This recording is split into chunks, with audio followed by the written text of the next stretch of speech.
Central Floridians are reacting to the news of the capture of Venezuelan President Nicolás Maduro with anger and excitement.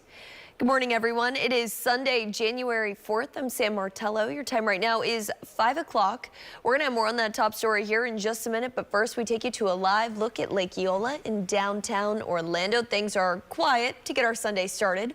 We're going to check the forecast now with certified meteorologist Cassie Crimmy. And we had some of those late night evening showers across Central Florida with this front. Currently hasn't worked its way fully through Central Florida, the front that is. Most of the rainfall has, though. We get down a little bit closer to home. You can see we are dry to begin the day. We're going to see some cloud cover, and now we're actually going to get some of these clouds settling closer to the surface. Look at the visibility issues we're seeing. Fog and thick in many spots. Visibility down to 3/10 of a mile there in Sanford, 9/10 of a mile in Claremont, 4/10 of a mile in Bushnell, and right at around 3/10 as well in Winter Haven. And these numbers are going to move around all morning long. Just be aware that if you are going to be out on the roads early this morning, that there may be some sudden drops in your visibility. Now, over in Sumter and Polk County, the National Weather Service out of Tampa has issued a dense fog advisory that goes until 8 o'clock. I'll continue to monitor this and see if the National Weather Service out of Jacksonville or out of Melbourne adds any more of these counties to that advisory. Wouldn't be surprised if we see that, but you can see our hour by hour where we've got kind of the foggy, hazy start to the day. It's going to feel a little misty, but the temperature is not bad. And then as we head through the afternoon, just slightly cooler, which we'll talk about coming up in my full forecast. Sam. All right, Cassie, thank you. Venezuelan President Nicolás Maduro is now in a New York detention center after his capture by U.S. military forces. As Lionel Moyes reports, he's accused of flooding the U.S. with drugs and corrupting his own country. This morning, Venezuelan President Nicolás Maduro and his wife are waking up in a New York City detention center. They were captured by U.S. forces and landed Saturday evening at Stewart Airport in Orange County, New York, escorted off the plane by more than a dozen federal agents. NYPD blocking off streets as a heavy security motorcade carrying Maduro made its way to the Manhattan detention center. President Trump announcing his capture Saturday, posting this picture showing the Venezuelan leader in U.S. custody. According to two sources, the military operation was carried out by the Army's Delta Force after the CIA identified the leader's precise location. Over the course of the night, aircraft began launching from 20 different bases on land and sea across the Western Hemisphere. In total, more than 150 aircraft, bombers, fighters, intelligence, reconnaissance, surveillance, rotary wing were in the air last night. The president now saying the U.S. will run Venezuela until there can be a transition of power, and also says he has not ruled out boots on the ground. Are you saying that Secretary Hegseth and Rubio are going to be running Venezuela, and will you be sending in U.S. military troops to provide? Team that's working with the people of Venezuela to make sure that we have Venezuela right. Because for us to just leave, who's going to take over? I mean, there is nobody to take over. Venezuela's vice president demanding the immediate release of Maduro and his wife, saying Venezuela has a duty to safeguard its sovereignty that has been attacked. Secretary of State Marco Rubio says Congress was not notified prior to the mission, saying doing so would have, quote, endangered the mission. On Capitol Hill, at least 4 House Republicans releasing statements criticizing this military operation in Venezuela. Democrat leaders in both the House and Senate are calling for an immediate briefing for the Gang of Eight and a full briefing for all members of Congress next week. Lionel Moyes, ABC News, New York. We're also following how these events are hitting home here in Central Florida.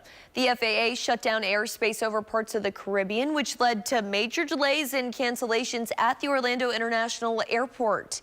As Channel 9's JJ Burton reports, we also saw some of the tension firsthand as protesters took to the streets here in Orlando to speak out against the operation. Hundreds of delayed and canceled flights to the Caribbean because of this situation, and we talked to people on both sides of this issue. Some agree and some don't. Smoke filling the air, bombs going off. Jonathan Naves and Luis Panago say they woke up to these images of their home country Saturday morning. First reaction, I got scared because I got family over there still, and my great-grandfather's right. So I was worried for them, but at the same time, we were like excited. They've been able to reach their family, and they say so far everyone's okay. Both of them tell me their excitement has to do with the big announcement. Venezuela's president, Nicolás Maduro, and his wife are both in custody in the U.S. The attack on Venezuela comes after a pressure campaign against Maduro. The Trump administration say he is flooding the U.S. with drugs and gang members. Lewis and Jonathan tell me this attack had to happen like this. Yeah, that's the only way to take out the government, because the first time in 26 years, like it's a relief, basically, you know. That's something's happening. Everyone doesn't feel that way. Millions across America and here in Orlando protested this attack. They're saying the U.S. needs to stay out of this, and some even calling this attack an act of war and saying the Trump administration broke the law because Congress didn't approve it. We denounce these actions that are illegal, and that we do not support the actions of the United States government and do not want a war with Venezuela. The administration say they did not break the law. The Venezuelans that we talked to say that they really want to see Maduro in custody to really believe this. So we will continue to monitor the situation as well as monitor things at the airport with those canceled and delayed flights. Reporting in Orlando, I'm JJ Burton, Channel 9 Eyewitness News. The capture of Maduro sparked mixed reaction from Florida's congressional delegation. Republican Congressman Randy Fine posted on X, quote, "The United States of America is safer today because of the leadership of President Donald J. Trump and the bravery and heroism of the American military, which again proved itself the best in the world. Best news of the night, no American casualties, a narco-terrorist dictator in custody, and a country pacified. Trust Trump." And Democrat Darren Soto wrote in part, quote, "Trump's failure to seek congressional approval for these strikes raises serious questions about the legality of the mission.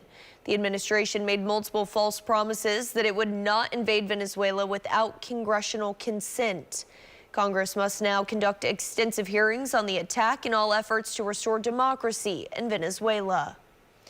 And demonstrations were held across the world Saturday, including here in Florida. This is what the streets in parts of Miami looked like Saturday morning. The Miami metro area is home to the nation's largest Venezuelan community. You can see people holding flags and singing the Venezuelan national anthem outside of a gas station to celebrate Maduro's removal. As a Venezuelan American, I can't tell you how happy I am. There's tears in my eyes. We've been waiting for this moment since 1998. We're very hopeful. There's still a lot of work that gets done, that needs to get done, but we're still extremely excited and hopeful, and praise God that finally justice is coming.